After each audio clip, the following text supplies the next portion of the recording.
En línea está Hernán Lexter. Hernán es director del Centro de Economía Política Argentina, el CEPA, y por supuesto que va a ser él quien nos va a ayudar a entender, como muchas veces lo hace, entender un poco lo que pasa en la economía argentina. Hola Hernán, Daniel Cholaquian te saluda desde AM530, ¿cómo estás? ¿Qué tal, Daniel? ¿Cómo estás? Bien, gracias por atendernos.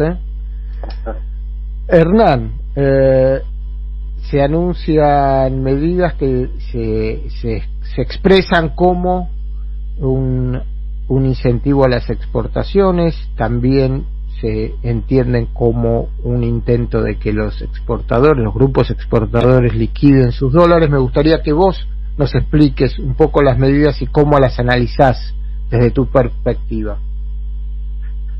Creo que las medidas tienen una orientación correcta, está claro. Cuando se habían aplicado aquellas medidas restrictivas hace un par de semanas atrás en términos cambiarios, había algunos que reclamamos también alguna medida orientada a la oferta, y me parece que finalmente son estas, que creo, insisto, que la orientación es muy correcta. Por un lado, yo te daría como en tres grandes paquetes. Por un lado, hay medidas orientadas a generar oferta de dólares,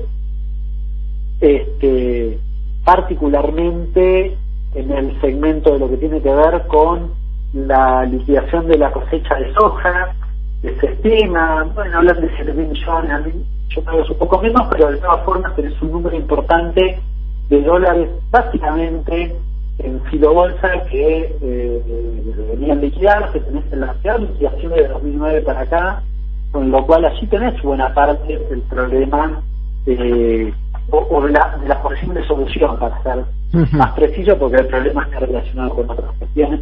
A eso le agregaría algunas medidas vinculadas a la segmentación, que creo que son correctas, también la segmentación por tamaño es un viejo reclamo de todo el sector de la celebración agraria, que me parece correcto que se avance. En segundo lugar, todas las medidas orientadas a generar ofertas desde el lado de aquellos que han comprado dólares de manera, digamos, de la persona humana, por decirlo de algún modo, que tienen los dólares en su casa, y que sería bueno, oportuno, que pudiese entrar en un circuito de algún sano productivo. Me parece que en eso las medidas están orientadas a básicamente a la cuestión de inmobiliaria, digamos, de inversión inmobiliaria, de que en ese segmento se pueda invertir y vos puedas tener buenos resultados, además de subir la tasa, ¿no?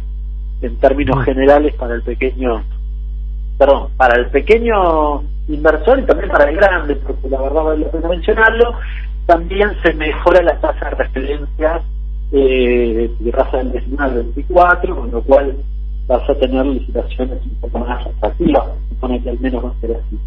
Y finalmente, la decisión del Banco Central de modificar su forma de atender la cuestión cambiaria. Es decir, hasta ahora tenías, yo me pregunté, que vos ibas acompasando con el tipo de cambio la evolución de la inflación. Entonces podías preverlo. Lo que pasa es que eso hacía que poco atractivo la inversión en pesos, porque la inversión en dólares te hacía básicamente casi no perder nada. Entonces, hoy, en relación al peso, ¿no? Hoy sí. Me parece que es más interesante, porque bien administrado, o sea, esta intervención del Banco Central, bien usado, puede implicar que si invertís en dólares también pierdas, con lo cual lo pensás dos veces, porque es una herramienta que hasta ahora no se está utilizando, que puede mejorar el escenario, ¿no?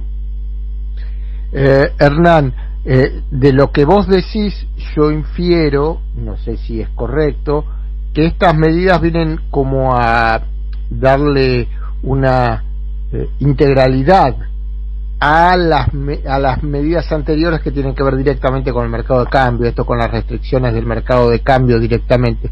Digo, empiezan a mirarlo más integralmente el problema que solo restringir cerrando, entre comillas, la canilla. Exactamente, me parece que es un abordaje, es complementario de las medidas previas. Si se quiere, podemos decir que las medidas previas, salvo una que había sido la posibilidad de liquidar los dólares digamos, al mes, y si vos tenías dólares y hasta las medidas anteriores, me refiero, hasta ese momento vos liquidabas al valor oficial y a partir de ese momento podés liquidar al MEP, que es más atractivo. Ahora además, si vos haces eso, los pesos los podés invertir a una tasa más atractiva que la variación estimada, la variación del dólar. Más allá de lo que haya pasado hoy, porque uno decía que hoy el dólar subió, bueno, nada, vas a tener más altibajos, con lo cual vas a tener posibilidades de realmente perder también en ese escenario. Y en ese sentido me parece que sí, es complementario todo lo que se ha decidido en el día de ayer con las medidas que se habían tomado anteriormente, ¿no? Hernán, vos además de ser de ser economista, ser analista económico, sos un dirigente político y no se te escaparán las tensiones políticas que se mueven alrededor de esta cuestión. Digo, aquí se habla mucho de presiones sobre el gobierno para que baje las retenciones o que baje parcialmente y temporalmente las retenciones a los fines de que haya una liquidación, y el gobierno necesitado de esa liquidación toma de algún modo cede ante esas presiones. ¿Cómo ves ese lugar? ¿Cómo lo ves desde el análisis político vos también esta cuestión? En ese sentido me parece que lo que hay que decir es que vos hoy tenés una necesidad de dólares que es más importante incluso que lo que puedas perder en términos fiscales. Es decir, te conviene, por decirlo de algún modo, ceder 3 puntos en la liquidación de soja temporariamente y digamos reducir esa recaudación en términos fiscales, pero hacerte de dólares. En esto no hay duda. Ahora, lo que sí expresa por enésima vez esa cuestión, la gran contradicción de que ese segmento, que es un segmento que está concentrado, porque además estamos hablando de las grandes exportadoras, ni siquiera del pequeño productor. Para el pequeño productor la segmentación lo beneficia. No diría la reducción de las hojas en las retenciones a las hojas temporariamente, porque las hojas ya las habían vendido los pequeños productores, con lo cual es un beneficio a los pools de siembra. Ahora bien, y me parece, me molesta, digamos, no la medida la comparto plenamente, pero que no haya un nivel de conciencia agotado, acabado en el conjunto de la sociedad y en muchos dirigentes políticos y referentes económicos, de que vean que básicamente lo que hay ahí es un segmento que no le va mal, es un segmento que te presiona y te condiciona con la reducción de la cosecha cuando tenés a la par un 41% de pobreza. Entonces, claro.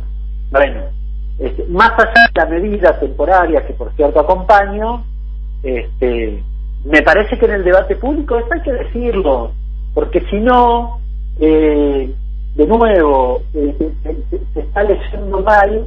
Vos hoy necesitas los dólares, se reivindico la medida, pero también me parece importante decir, ojo, ese segmento no te puede ganar la pulseada y extorsionar, sobre todo en un momento donde vos tenés pocos dólares y donde tenés niveles de pobreza premiantes que implican atender prioritariamente ese segmento. No digo que el gobierno lo está haciendo, está claro que lo está haciendo, por eso me parece prioritario atender la cuestión de los dólares, pero sí expresa por enésima vez esta forma, este funcionamiento que tiene la economía argentina, ¿no? Vos sabés que vos mencionabas esto y me parece súper interesante para pensarlo, extendiendo en lo político, y aquí te abro, te corro por ahí un poco de la economía, con esto de las presiones de los grupos de élites minoritarios, pero que se constituyen en grupos con gran poder de presión. Ya hablamos de lo que pasó con la Corte Suprema de Justicia, hablamos de los medios, hablamos de determinados sectores políticos y por supuesto de determinados sectores económicos que logran, aún siendo relativamente pequeños en materia de representación, producir presiones que el 40% de los pobres no pueden producir o no terminan de producir. Y esto es un tema que la política y la economía argentina sin duda tiene que tener en el debate, ¿no? Definitivamente. A mí yo creo que, de nuevo, en materia política o de política económica, creo que las medidas son correctas y son lo que tenés que hacer en este momento. Lo que me interesa quizás es que haya grados de conciencia del conjunto de la sociedad de que esto efectivamente es así. A mí me ha gustado mucho debatir al respecto de este tema y escuchar, por ejemplo, que bueno, el exportador puede hacer lo que quiere, porque total son suyos los granos, y si quiere ahorrar de esa forma, bueno, que lo haga. Ahora, como contrapartida, tenés una sociedad que se ve afectada por esa tensión que genera en materia cambiaria. Entonces me parece que el debate es un poquitito más amplio. Esto sí creo que hay que darlo, y de nuevo, aquellos que se llenan la boca preocupándose de la cuestión de la pobreza y no dicen nada de esta cuestión, y me parece que deberían reflexionar en sus análisis y hacerlo un poquitito más integral. Hay, y esto seguramente vos conocés más que nosotros, hay en el mundo de la economía argentina actores económicos que harían falta sumar a estos debates o a la participación, digo, distintos actores de distintos sectores que podrían de algún modo articular nuevos discursos y nuevos debates en torno a estas cuestiones, porque una vez parece que desde afuera, lo digo, siempre las discusiones son entre los mismos grupos y que faltan actores de la economía, faltan espacios del país representados, faltan áreas de la producción representadas. Digo, ¿falta esto en el debate público de la economía en Argentina? Sí, faltan. A mí lo que me parece es que hoy que deberíamos lograr correr el velo de los intereses. Esto me parece que es vital. Yo creo que el debate público muchas veces en la Argentina está en un nivel extremadamente superficial, y eso creo que tiene mucho que ver con algún sector de la dirigencia, con algunos actores, por ejemplo en nuestro caso económicos, con una buena parte de los medios de comunicación que ocultan lo que hay detrás. Cuando vos no decís, efectivamente, digo, fíjate que pasó lo de la pobreza un día y el día siguiente esto. Cuando vos no unís los dos cabos, bueno, estás siendo funcional a determinados intereses. Yo creo que esa funcionalidad es interesada, y hay intereses creados. Lo que me parece oportuno, interesante, y que yo, digamos, de alguna manera intento humildemente tratar de pasar el debate público, es que eso se sepa. El exportador sobrero va a seguir tratando de ganar plata aplicando o presionando para una devaluación. Bueno, que el conjunto de la sociedad sepa que hacen eso. Eso me parece oportuno, porque si no, están ocultos detrás de discusiones que intentan solapar responsabilidades. Bien, esto no estoy diciendo ni que sean buenos ni que sean malos. Y vos, digamos, mientras no se dé esa discusión, van a poder seguir condicionándonos al conjunto de los argentinos porque administran los dólares, por ejemplo. Entonces me parece que esto, lo primero que hay que hacer es ponerlo en el centro de la escena, que el conjunto de la sociedad lo sepa y sea consciente de eso. Entonces ahí también va a ser más fácil las medidas económicas que se tomen. A mí me sorprende y me llama poderosamente la atención que en el último tiempo venimos discutiendo, algunos se agarran escandalosamente de los pelos y dicen prácticamente a que acusa de Alberto Fernández de las restricciones cambiarias, cuando ni las restricciones cambiarias las que implementó este gobierno, las restricció un poco, y donde además en los últimos 6 meses vos perdiste 2.000 millones de dólares de reservas y en los últimos 2 años perdiste 50.000 millones de reservas. Con lo cual es bastante loco el debate público haciendo recaer sobre el actual gobierno responsabilidades que honestamente no le corresponden ni lejos. Nosotros podemos discutir si una medida es un poco mejor, un poco peor, pero vos tenés que hilar un poquitito en lo que pasó. Perdiste 50.000 millones de dólares en los últimos 2 años, 2018-2019. Si hubiese